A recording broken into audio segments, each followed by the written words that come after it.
So, you do more running in this movie.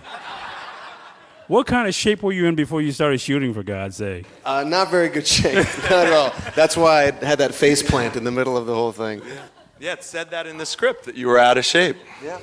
I mean, because I didn't know what was worse, watching you run into the snow after the assailant with no shoes on, or taking that fall during the run. I mean, that was pretty painful to watch. It was painful to experience, too. I want to ask you about your first conversation, Uncle JC, because his movies have all been about pride.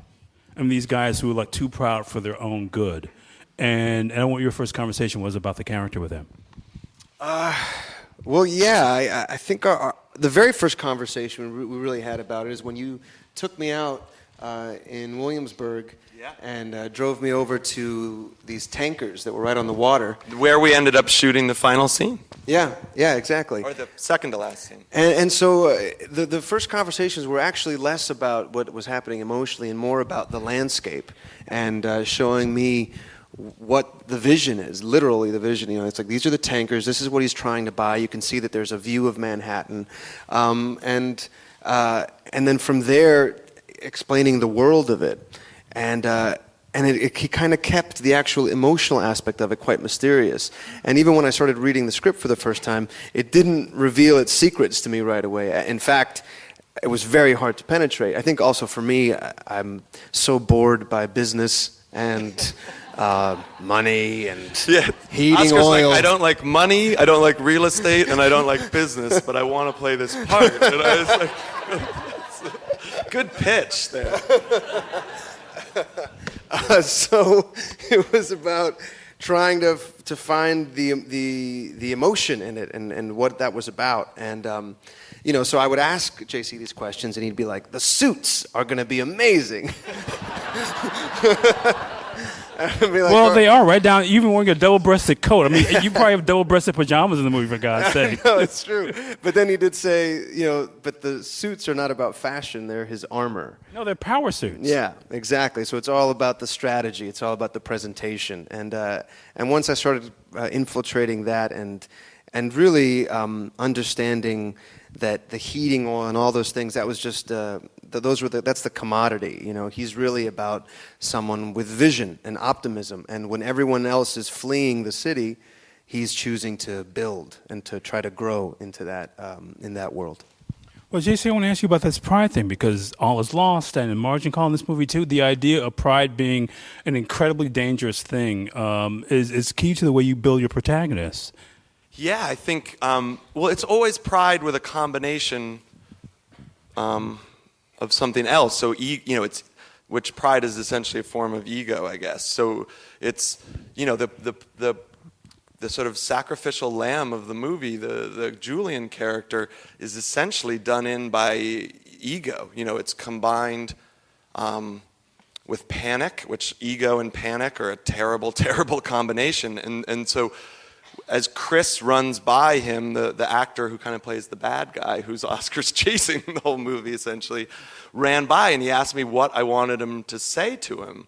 And I sort of said, embarrass him, poke him with a stick essentially. And so as Chris runs by him, he says, "You better run, cuz," C-U-Z, in this sort of almost challenging way. And then he hears those sirens and he runs. So that's literally his downfall. At that moment, if he had stayed there and just turned himself in, it's 1981 in New York, no one was shot or anything, so a gun goes off, he probably would have been out by 5 or 6 o'clock that afternoon, frankly.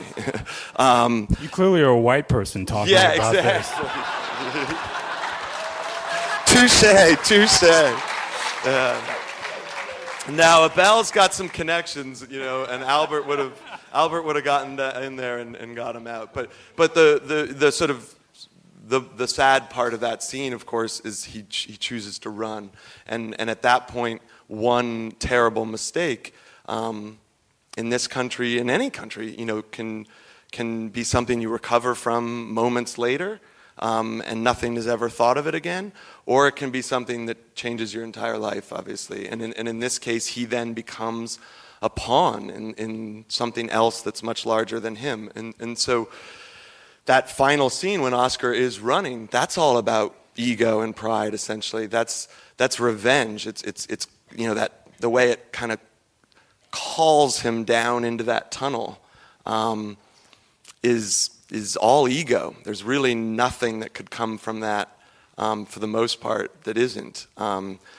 And so it's only in letting go of that he actually gets something out of it. But of course, Oscar. No, but what you were going to say about pride as well. I mean, he does say it at one point. Have some pride in what you do, and I think you're right. It is a battle with pride. Interestingly enough, with his wife, I think he swallows his pride a lot, and that's part of the reason why that relationship works. He she demands to be the most powerful person in the room often, and as opposed to the kind of hot-headed Latin cliche, he cedes that power. It's like, all right, yes, you need to have my balls in a vice now. That's fine. You can do that. You can, if that's what you need. And she says at one point, you've always been so good at not letting ego get in the way. Don't stop now because of me, because it's me. And I think you're right. I think but the interesting thing is trying to maintain that sense of pride when everyone around you is calling you a pussy, basically, and saying, you're not protecting your family, you're not doing this, you're not doing that, but having that kind of singularity of vision to believe that your strategy ultimately will be the right one. Yeah. No, because when we first met JC, we talked about masculine archetypes in movies, and you give him that in this. I mean, he's so controlled, and the only time he sort of releases a little bit when he's running by himself. Even when he's sitting in a room by himself working, he's completely in control. Yeah. No, I mean, he is,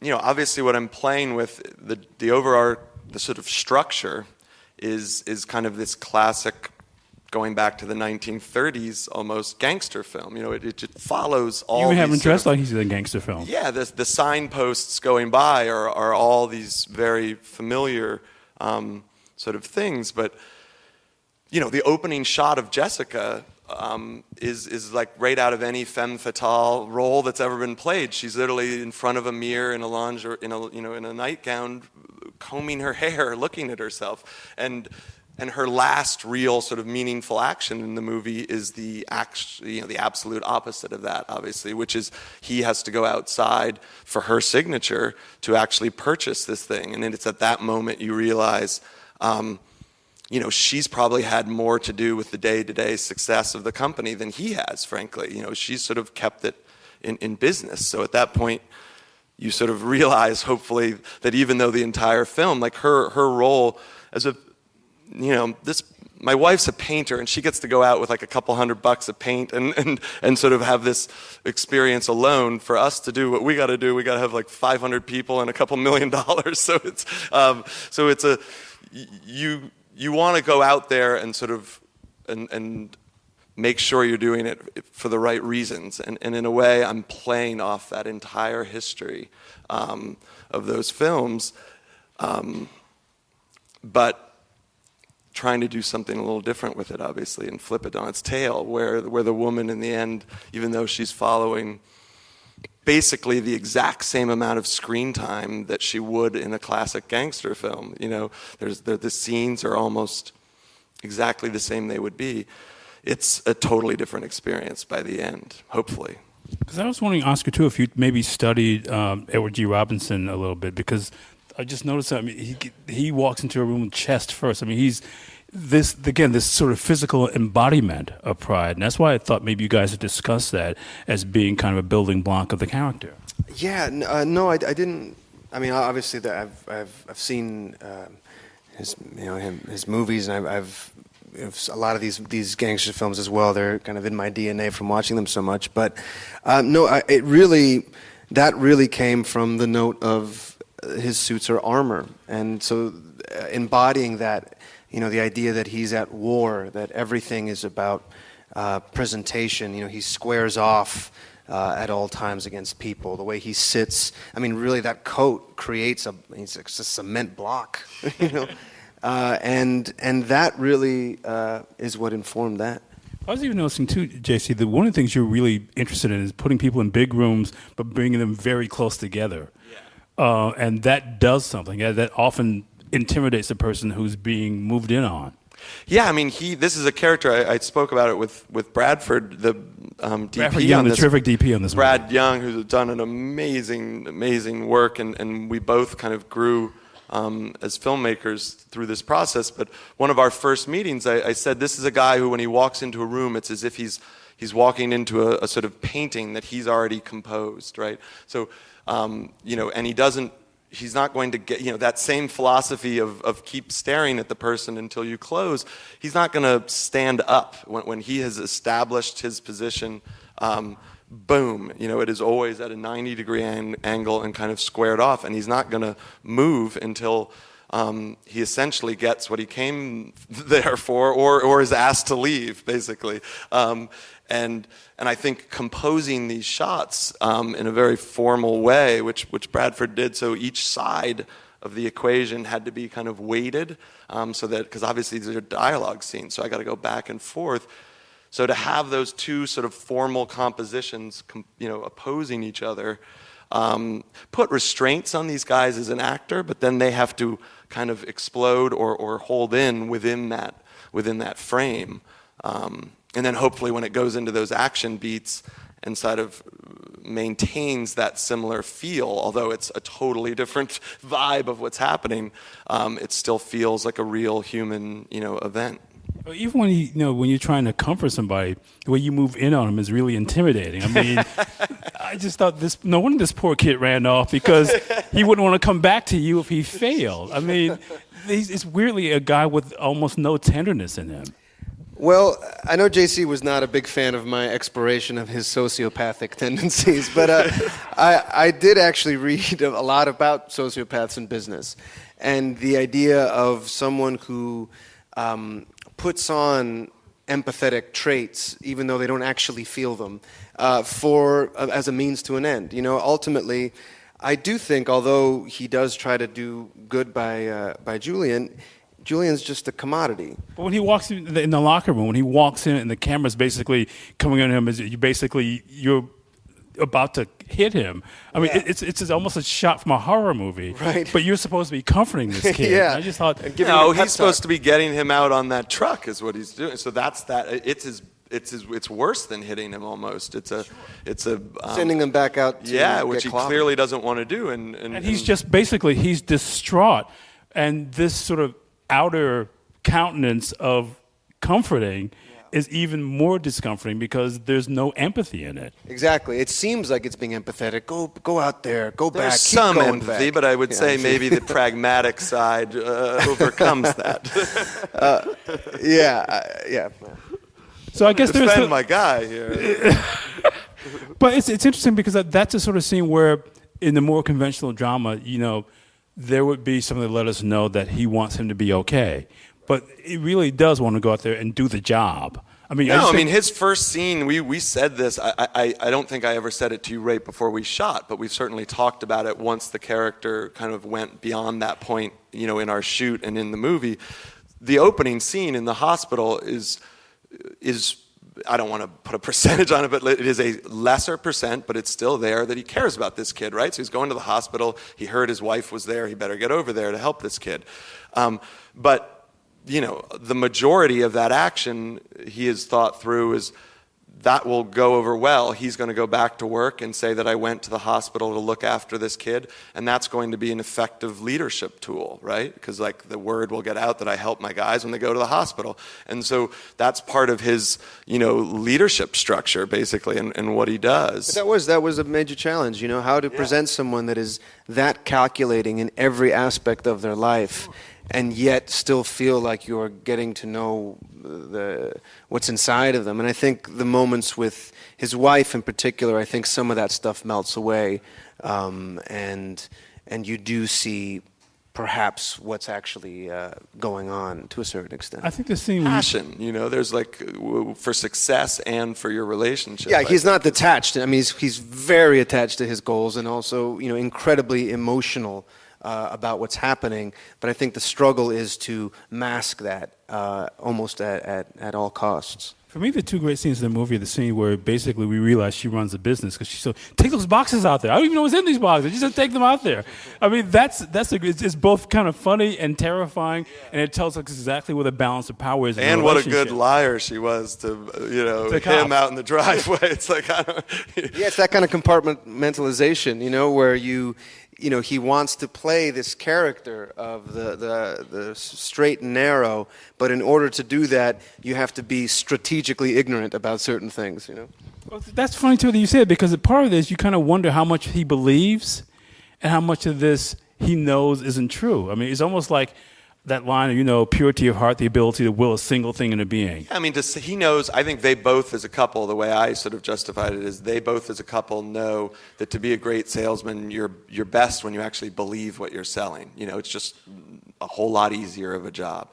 And so for him to be able to go out there with this sort of purity of believing his own kind of mystique, she probably realizes he's a better salesman. And so they literally, but there is that moment in the early parts of the movie where he comes back from meeting the DA and she sort of gives him this BS line, we follow industry standard practice, where it's a very marriage and business moment where he should ask a follow-up question, obviously. She's put the responsibility on him to say, do you want to know this? And he, physically, Oscar's body turns towards the door, and there's this sort of moment, and then he leaves, having not asked the follow-up question. So I think that's, for me, I do that in a lot of different parts of my life, obviously, and you should confront something and talk to someone about something, and it's there.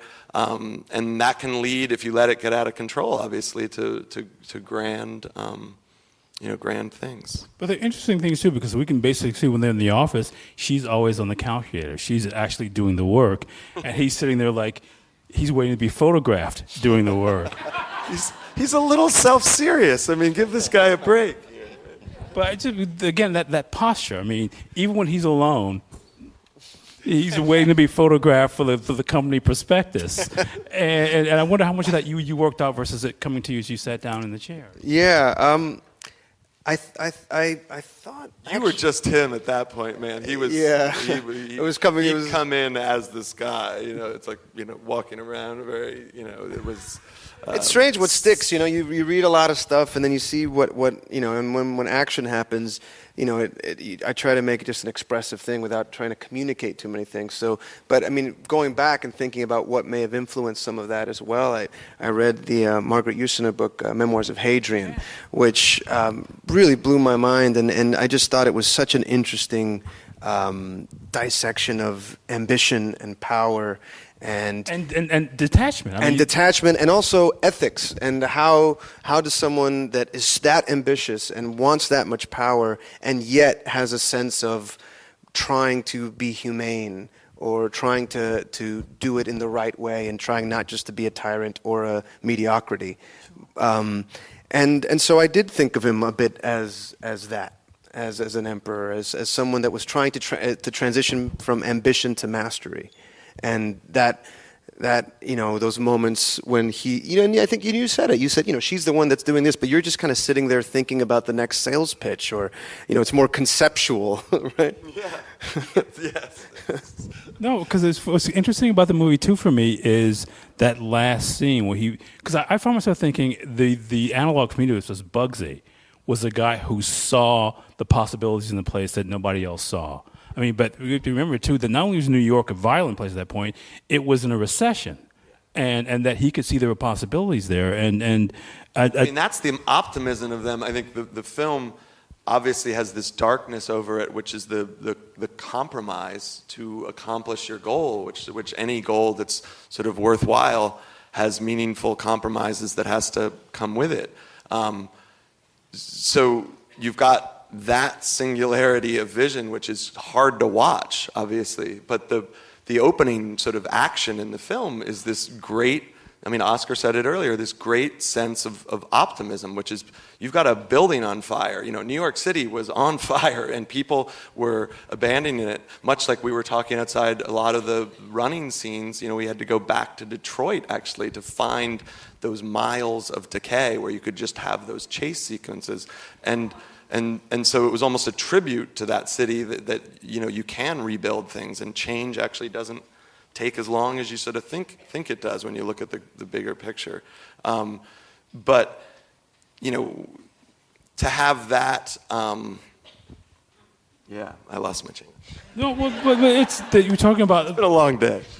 I'm sure, but these guys who see something other people don't see. I mean, you've had these characters in all three of your films. These people who see, and you. The question is it vision or delusion? It's both. I mean, it's human. They're just human beings. So he is. I think, the guy is making. He believes in all of the choices that he's making, right? And so I think every act that he goes about is defensible. But is it warm and cuddly? No. I mean, it's delusional until it works, I guess. Yeah. So I find that interesting. I'm trying to give you the same kind of thrill ride you would from an ordinary roller coaster, but when you kind of look back on it, you realize that you were going left when you thought you were going right. Well, I just like the movie starts with motion, and by the end, he's become this emperor. I mean, he's sort of become it's almost like the journey of Michael Corleone. I mean, he's still at the end, and he's basically reading David and sort of saying, yeah, I understand. I can help you. He's become this prince of darkness that he imagined for himself at the beginning of the movie.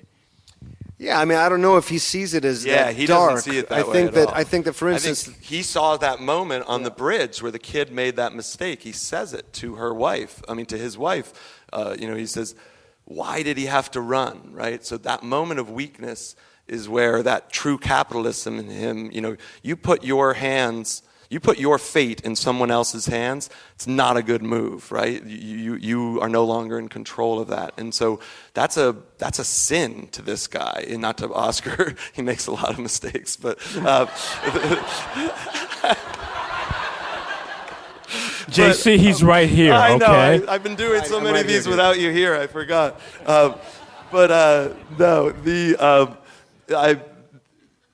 That's a sin. I mean, I'm all joking aside. At that moment, it's the saddest part of the movie for me is when he then says, sometimes you make mistakes you cannot, recover from. And at that moment, if you look at that scene again, he turns on her in this rather brutal way. And he essentially starts, talk about him moving in. Exactly. That is when he starts moving in on her and is essentially saying, where the hell is he? And trying to intimidate her to sort of show, in her actions. So later in the film, when he shows up, he's already written him off at that point, right? He's made too many mistakes. And so that last scene, this is in Abel's mind, that last scene with David, the situation with Julian is not, that's nowhere even to be thought of, literally, at that point. And so his thoughts are very pure, which is, we've got a problem. I've gotten almost everything I need here. Let's work together, right? And so that's a very pragmatic response to being in business at that time. But, it's hard to watch, obviously. It is, because what I think the line is that defines him and could be a definition of almost any of your protagonists. The thing I fear most is failure. Right. And I want to. I mean, that's a. Who wrote these movies anyway? I mean.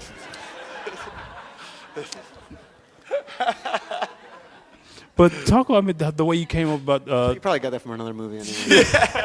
But talk about your delivery of that line is so interesting because it's almost like this thing that you're not saying it as an aphorism. It's a belief for you. Yeah, and also saying that you are a failure. I think at that point he's very much done with this man, and also done with that part of himself. I think that's something that was clear to me, that Julian was also him. That's who he was, and also what he was afraid he would become. So I think everything that he represents and all the stuff that he's been running from just this kid takes on all of that. Yeah, I mean, and again, the thing with Abel, though, is that I never thought of his choices as moral, as particularly guided by some sort of moral morality or righteousness. Even the guns, the whole idea of not wanting guns around. And at first, I had a hard time understanding that. Even just with the family, you're like, oh, well, you're living in the Wild West, you're out in the middle of nowhere, you wouldn't even get a gun to protect yourself, even legally. And the more I explored that, I realized, oh, well, of course not, because it's just strategically a very stupid thing to do. It's exactly, if he has a gun, even if it's legal, someone breaks in, he's going to use it, he's going to kill somebody. And that destroys the goal, which is, I'm not interested in being the owner of a few heating companies here in Queens and Brooklyn. I have my eyes set on Manhattan, on politics, on getting in bed with these people, going all the way to the top. And if they can just dismiss me as some Latin thug with a gun, it's over. Also, too, I want to ask you about this too, JC. It also seems to be a way of saying, I am not your family to his wife. I am not these thugs from Brooklyn. I don't carry a gun. I'm a businessman. But it's pragmatic. I mean, it doesn't make sense, right? No, I get that too. But is it also this other thing as well, sort of making a statement about what he is not? Just because it's stupid. Like I think it's not his.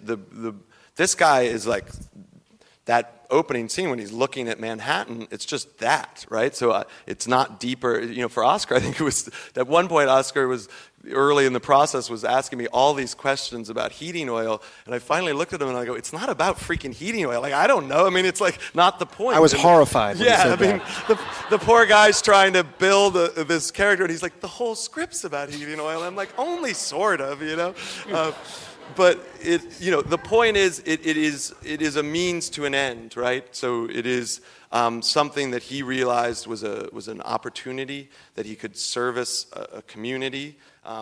However, we did lay in his background, even though it's not in there. Very much. We thought, well, where did he come from? Because obviously he came from somewhere. And I looked around to, we talked about what age he would have been, which was around 7 or 8 years old. Yeah, 7 to 10, I think. Yeah, I told you. and so I looked what was happening in Central America and South America at that time, which would have been in the mid to late 50s. And in Colombia, in Bogota, there was the Civil War, which was called La Violencia, the violence. And I said that one. And that was happening at the time. I mean, it was beautiful. I mean, it made perfect. It was a bit the horror that was happening. I mean, such atrocities, and the idea that he came from that. So he has a very intimate knowledge of what violence is, and to come to this country to change all that, to leave all of that behind. That allowed it not to just be, sure, it's definitely a strategy, but there's a real rejection of everything that stands for as well. Well, and what it did I think my idea for it that was why he would have been sent away, right? Was that violence, and then he would have come to the United States as this young kid, potentially staying with an uncle or something or aunt, and seeing the late 60s kind of explode, and then watch that city that you would grow to love as your home kind of start to fall apart in front of your eyes to the same things that you were running away from or sent away from in the first place, would cause someone to sort of shut down to a certain extent, but also just become so pragmatic and realize that it originally, the idea originated, I didn't really know it at the time, but I was being offered a lot of, I needed a job. I was in the middle of editing a movie about one guy alone on a boat that you can imagine didn't pay very well. So I needed a job, and as I was editing All Is Lost and trying to write this film that I had been thinking of for a long time, and a horrible, violent act basically happened 2 towns over. There was a horrible school shooting at an elementary school, and I was driving my daughter into school after that. It was a first grader at the time, and there was an armed guard at the front door of our school, which I'm fairly pragmatic, and it's horrible to say this, but my first thought was essentially there is literally like a, I don't want to say it, but there's a hill, a knoll, so to speak, across from the parking lot. So you're essentially gave some poor sociopathic kid a target practice of this guy with a gun at the front door, and then you're right back where you were, right? So it's classic escalation issues. And but in the process, you've sent 400 kindergartners for several months by an armed guard to have to get into their elementary school. So what's the real damage sort of done there and through that escalation? You've essentially altered all of these young kids. Now, the school district sort of corrected themselves and came up with a very simple, yet still a bummer, but you have to go through 2 locked doors and the secretary stares you right in the eye and then you get led into a school, which is a bummer, because it's not that free, open thing that used to be there, but it's not a child having to go by an armed guard, and yet it's so much more effective. So the next thing I know, I'm looking at crime statistics, and that's basically when 1981 pops out. And so, I realize that that's in this film, and you almost don't know that until you're done with it. But so it's a pragmatic. That scene with the little girl holding the gun obviously is like it just doesn't make sense, right? It's like you only have to go like 1 or 2 moves ahead to see that that it doesn't make sense. And I think the one thing the character in the movie, besides success, that he wants is to not do things that don't make sense. Well, this begs the question, the last question. You can't watch the movie and not be affected by the sounds of violence. I mean, the noise of that, just the back of that truck when that kid's been thrown in there. You hear his body hit that metal flatbed. Or the sound, those gunshot sounds, or the sound of that car hitting that deer. I mean, that's like an explosion in the film. Talk about using that oral sound, that oral landscape. I mean, that's obviously something I learned so much about on my last film, which is, when you are in a heightened state of awareness in your life, obviously all of your senses are heightened as well, and so hearing is one of them, and so to feel like you are those characters essentially, is hopefully what that sound is doing for you. But the interesting thing, the first thing you said, which is the sounds of violence, right? So there's this, to go back what I was just talking about, there's the core action, right? There's the victim and the persecutor and all the people that are immediately around of act of violence, which is horrible. And their lives are irrevocably changed, obviously. But the sort of greater damage is essentially the waves that start to go out from that, right? So at this point in New York City's history, no one walked around. I mean, it's hard for people to imagine, but my original research on this was these photographs from the day. And you just didn't walk around at night, right? I mean, go in the East Village in New York City right now, and there's people, in bikinis walking around at 4 a.m, and it's a perfectly safe environment. So that is how quickly things can change one way or another, and it sort of happens without you realizing it, I think. And so those sounds are really, these guys, a lot of people have said, oh, the movie's, not actually that violent, it's called A Most Violent Year, which when compared against other movies, that's very true. But when compared against a couple trying to run a small to medium-sized business, if you actually look at the sort of acts of violence in the film, that's almost an embarrassing thing to say, right? Because there is horrible, horrible things that happen to them throughout the film if you actually bring them back to a human scale. Yeah, because Oscar, the title doesn't just mean physical violence, but it's emotional violence too. It's upheaval, and that's where the violence comes from, and that's in this story, doesn't it? Sure. I mean, it's their most violent year, yeah. I think what's interesting is the exploration of, is it possible, in this country which is so much about the hustle, and you get rewarded for hustling, and that's what it's all about. You got to find your way in, and how you can do that, and at what cost, and if it's possible to even do that ethically. This is definitely somebody who believes in what I think is the myth of the self-made man.